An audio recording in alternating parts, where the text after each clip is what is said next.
church in Africa is growing, it is young. We're a young continent, we're a growing continent, but for many years, the church growth in Africa has not really resulted in any significant change in the way people live or how people's lifestyles or values are changed.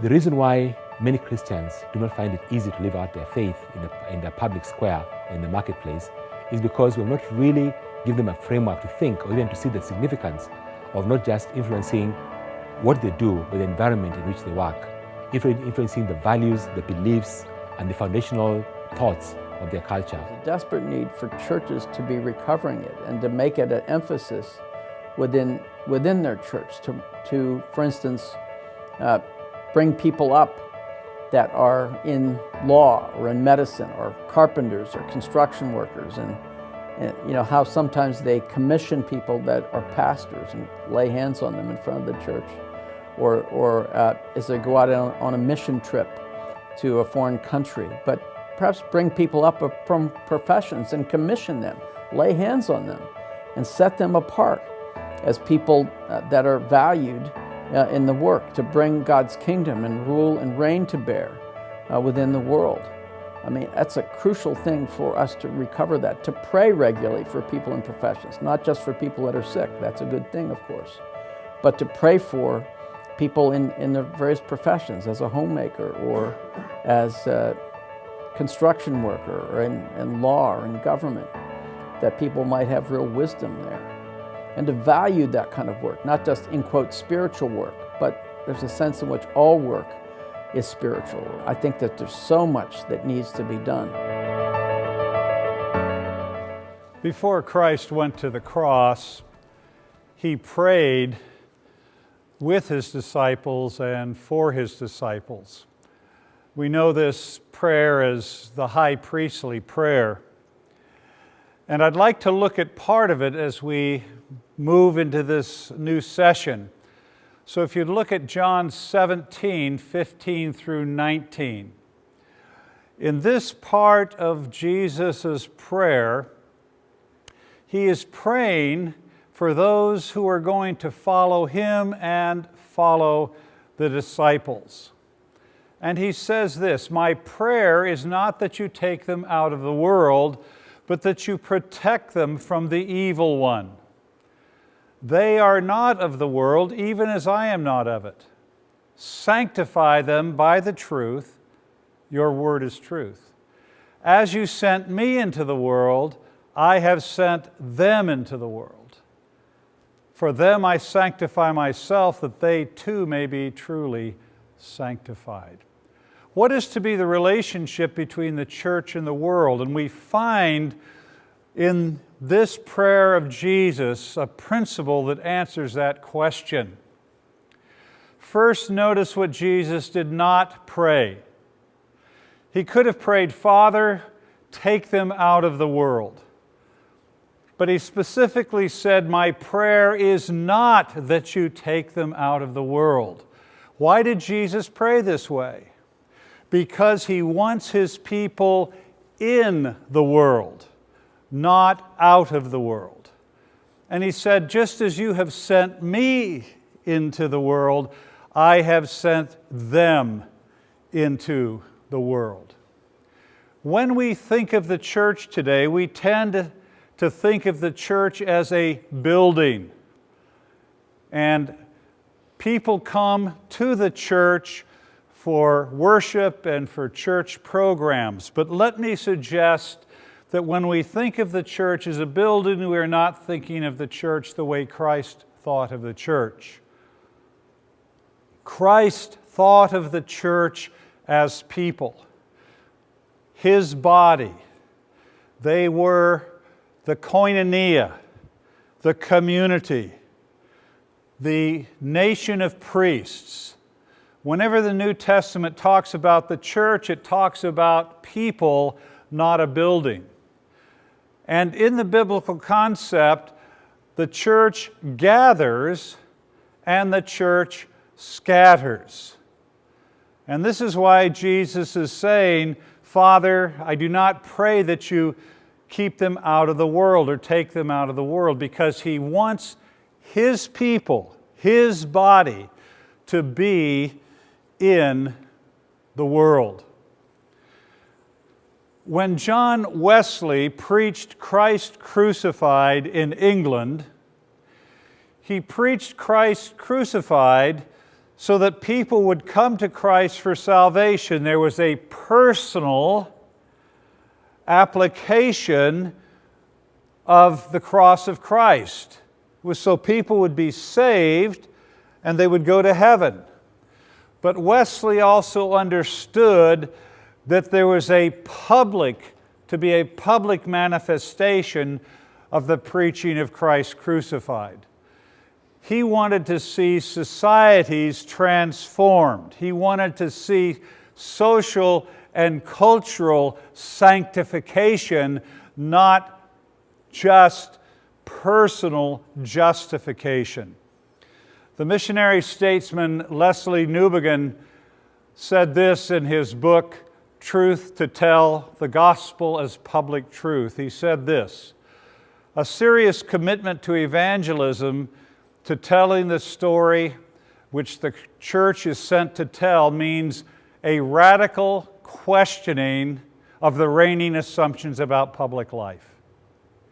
It is to affirm the gospel not only as an invitation to a private and personal decision, but a public truth which ought to be acknowledged as true for the whole of the life of society." The gospel does not simply have private meaning.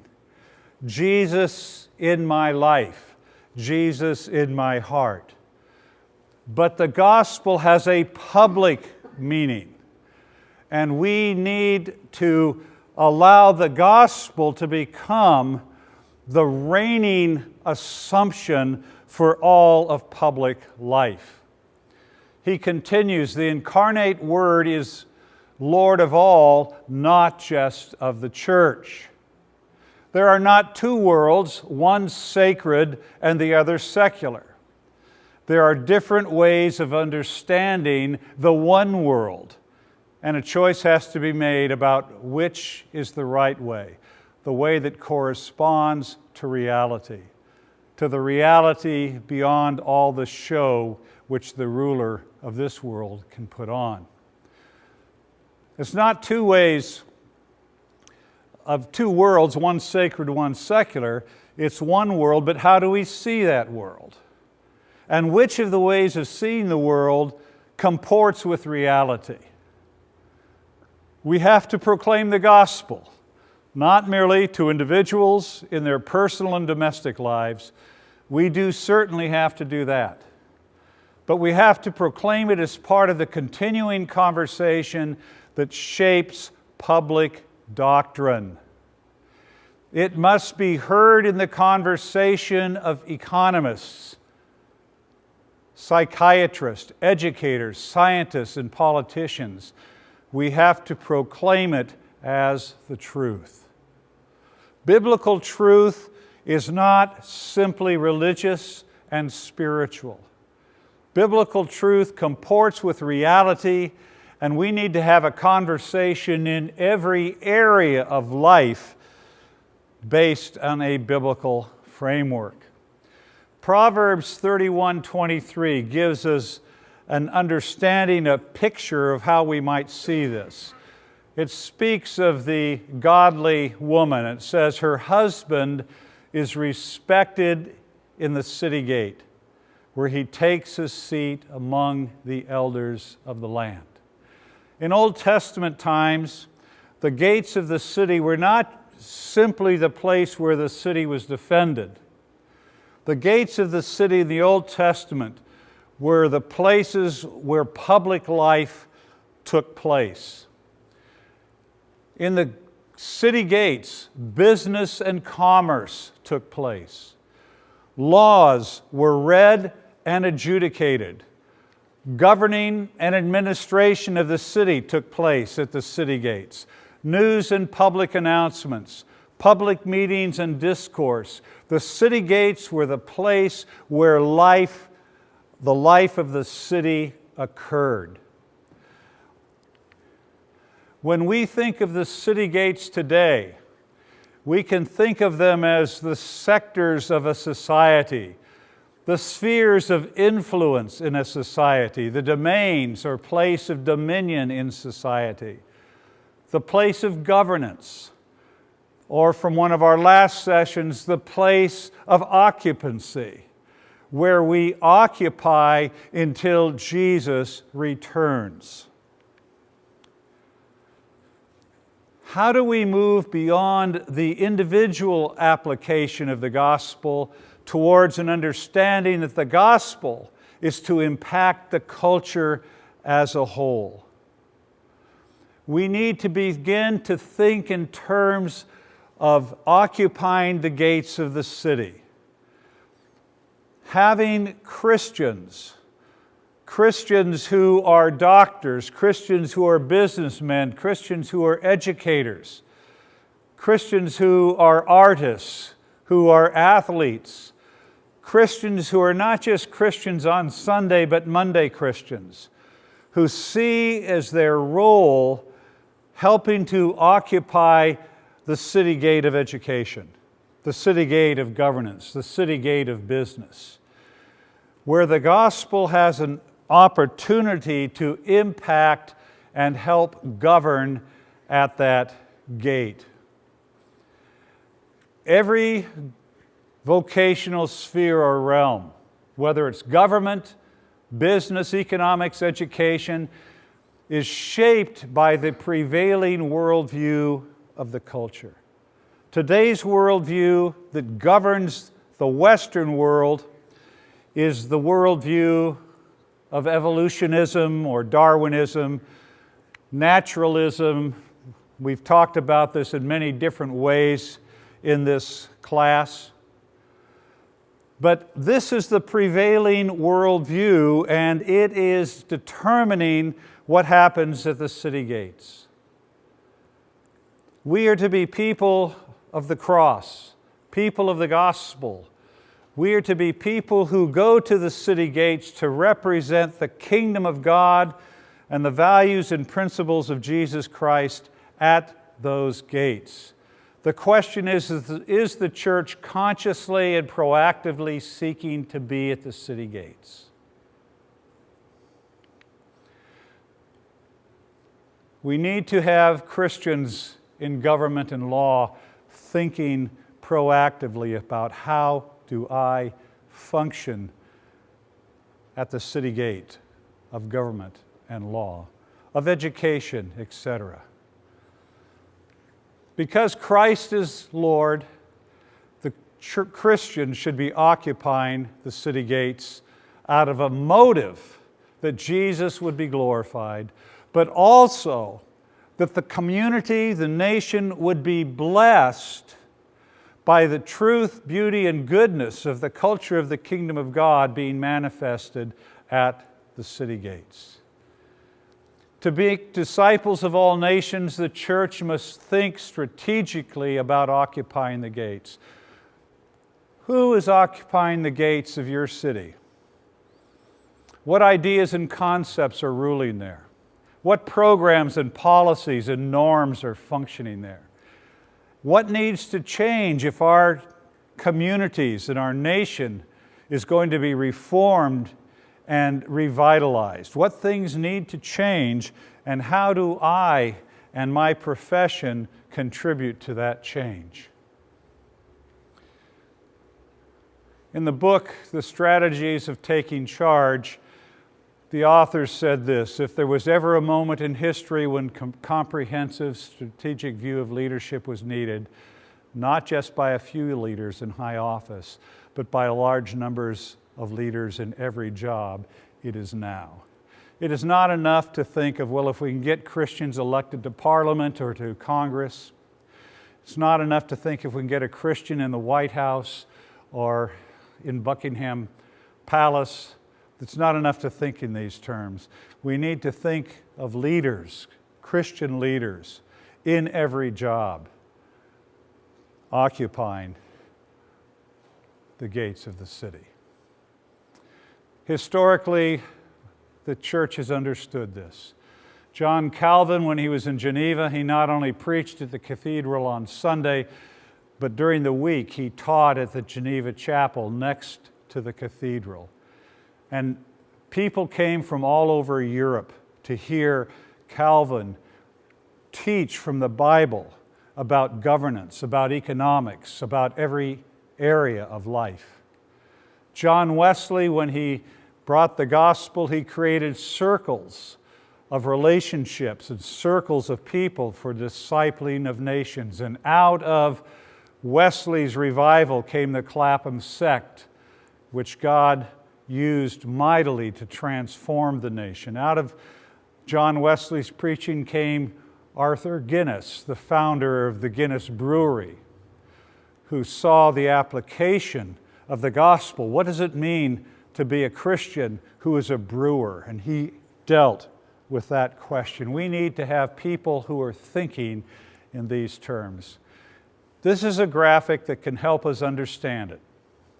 You see Christians gathering, the inward arrows on Sunday for equipping, for corporate worship, scattering, the arrows pointing outwards to the gates of the city. This is the church, not a building, but the people of God gathering and scattering to the gates of the city. We need to make a distinction between evangelical Gnosticism and biblical theism. Gnosticism says, make disciples in every nation. Biblical theism says, make disciples of all nations. Evangelical Gnosticism says, work is the place to do spiritual ministry. Biblical theism says, no, work is the place through which the kingdom of God is advanced. Evangelical Gnosticism says, I work to make money to support missions. Biblical theism says, work is the place of mission. Evangelical Gnosticism thinks of a Christian in the workplace as simply being moral and doing moral and spiritual good things in the workplace. No. Biblical theism says thinking biblically and theologically about my work is my task. I am to do my work as unto Christ. What role will you play? Will you see yourself as occupying the gates of the city? And what role will pastors play to see this take place? Pastors and teachers need to be equippers of their congregation. They need to consistently teach from the pulpit on a biblical worldview, biblical precepts, and a theology of vocation. I've been a Christian now for well over 50 years. I've heard 2 sermons in my whole life on work. What does this say about where the church is?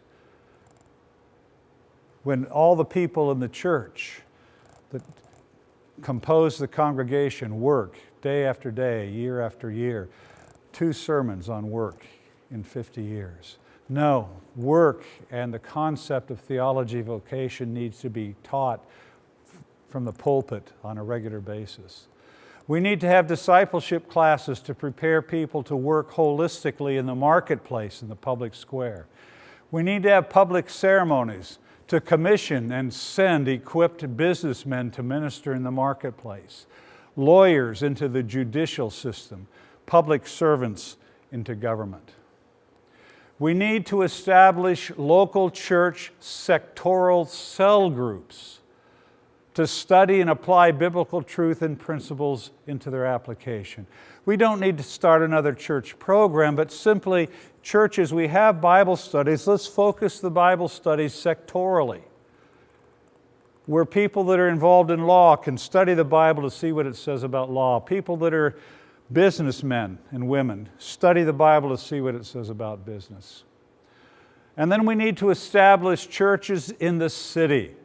I don't mean plant another church, but the concept of the church of the city, of your city, of Philadelphia, of Washington, of London, where the sectoral groups the health sector, the law sector, begin to meet together within the city to think strategically and plan. How can Christian healthcare workers begin to have an impact in healthcare in the city? And finally, we need to establish Christian city action councils to bring leaders from all the vocations together to think strategically and holistically or comprehensively about impacting the city for the kingdom of God.